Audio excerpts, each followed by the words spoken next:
Hello મિત્રો, આજે મારા નવા બ્લોગમાં તમારું સ્વાગત છે. કાલે તમને ફ્લિપકાર્ટના પાર્સલ ઓપન બોક્સ જે કરવામાં આવે છે, ઓપન બોક્સની ડિલિવરીનું પાર્સલ તમને બતાવ્યું હતું. આજે તમને બતાવીશું સીઓડી પાર્સલ અને પ્રીપેડ પાર્સલ. એ બંનેમાં શું તફાવત હોય છે એ તમને બતાવીશું. વિડીયોમાં બનાવી રહેજો. મિત્રો, આપણે ઓફિસે આવી ગયા છે અને જો અમારા હબમાં કેવા પાર્સલ પડ્યા છે, હજી ગોઠવવાનું ચાલુ છે.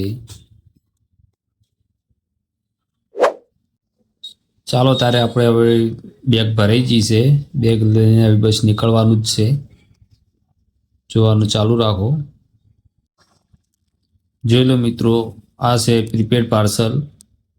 આ બસ કસ્ટમરને આપવાનું જ હોય છે. આમાં કોઈ ઝાઝી પ્રોસેસ હોતી નથી. બસ સ્કેન કરીને આપી દેવાનું.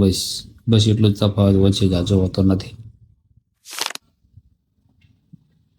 જોઈ લો મિત્રો, આ બધું ટ્રેકિંગ આઈડી બધું લખેલું જ છે ઉપર. અને સીઓડી પાર્સલ કહેવાય આને સીઓડી પાર્સલ એટલે કે ઓપન બોક્સ કર્યા વગર છે, પેમેન્ટ બાકી છે અને કસ્ટમર જોડે પેમેન્ટ લેવાનું હોય છે.